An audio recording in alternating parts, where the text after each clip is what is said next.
topic I've been assigned is how to live free in the era of COVID. All right, so I want to spend a couple of minutes talking about what the era of COVID is going to be like, and then a couple of minutes talking about what you should do during this era. Now, I want to point out that the world has changed dramatically and totally, and maybe irrevocably, perhaps for the next decade anyway. It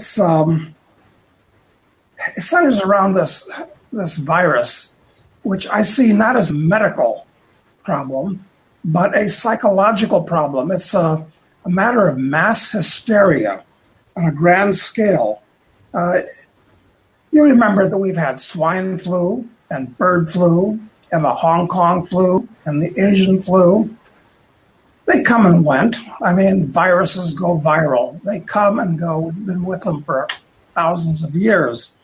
This current COVID thing isn't even remotely comparable to the Spanish flu after World War I. But it's being made into a very big deal, even though it only affects old people. The average age of death is about 80, sick people, and obese people. But why is the world closed down in light of this stupidity? I think it's really, I'm not a conspiracy guy, incidentally, just so you know, but it's a means of control. The type of people that go into politics are very interested in controlling other people.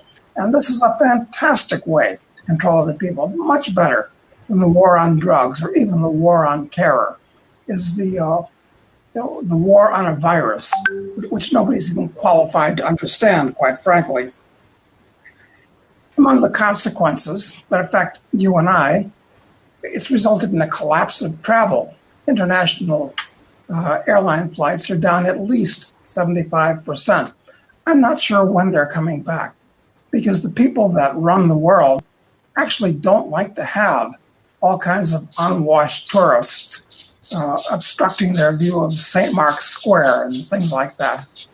So it's much better when you're controlling people to keep them in their local place, like medieval peasants who never got more than 5 miles from their villages in most cases. I think that's what we're looking at, quite frankly. And this control being used with COVID is coming down through political levels, too. The United States is still the most important country in the world, by far. But now we have actual Bolsheviks in charge in Washington, D.C. They're precisely the same character types that took over Russia in 1917. They think the same. They're the same personalities. And they're not going to give up power. Once they have control of the apparatus of the state, they're going to stay there. And of course, the U.S. controls the world. So this is really, really serious, this COVID hysteria.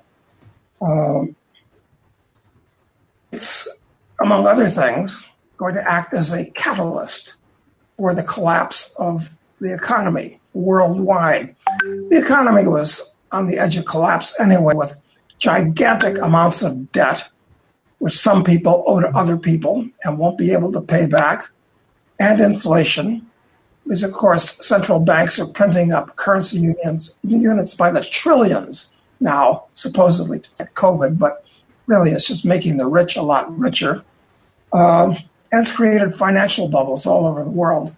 But this COVID hysteria is acting as a pin, or more like a sledgehammer, to break these financial bubbles.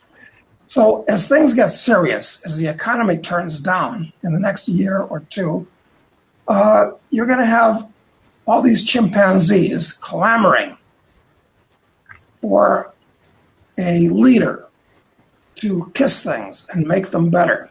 They're going to be looking for a new Mussolini or a new Hitler or a new Roosevelt. So things may be bad now, but I'm of the opinion that they're actually going to get a lot worse. What kind of the world are we going to be living in? Is it going to be the world that Orwell described in 1984, or is it going to be more like Huxley's World and Brave New World, or perhaps Ayn Rand's world in Atlas Shrugged? Will it be more like Mad Max, or perhaps even Soylent Green? That sounds outrageous, doesn't it? But science fiction has long been a better predictor of the future than any think tank. And you do have people like Ted Turner and Bill Gates who for years have said that the world's population should be 500 million people.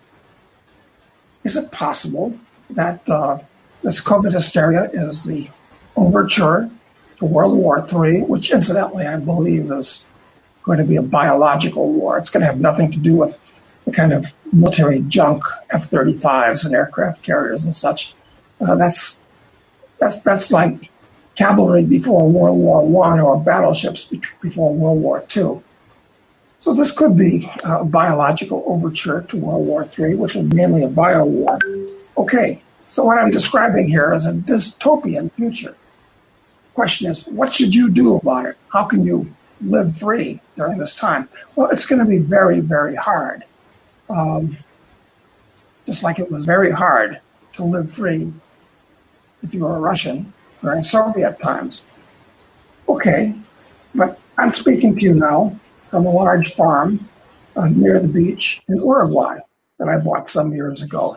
I've got cows and pigs and horses and chickens and fish. And, so that's what I'm doing. That's one thing you should do, is insulate yourself from the angry chimpanzees, which are going to be running around looking for trouble. Second thing you should do is you should get an extra citizenship, because you've got to remember that your passport is the property of your government, not your property. And they can cancel it electronically for any reason these days. If you're an American, if you're just accused, not adjudicated, but accused of owing $50,000 in taxes, your passport is toast. It's canceled. It's good for one trip back to the empire. Well, there's other things you can do. You can fly private instead of on commercial aircraft, or get a boat. But wait a minute, these things I'm talking about, most people can't do them because you've got to have a lot of money to do them. You've got to be rich to do them. So that's my answer. It's to get rich. Look, I've tried things like Liberland in the past. I mean, my hobby for a couple of decades has been setting up appointments, which I've been able to do successfully with the heads of state of small, nothing, nowhere countries. Haiti, Vanuatu, Suriname, Siskai, which no longer exists, Namibia, Mozambique, lots of places like this.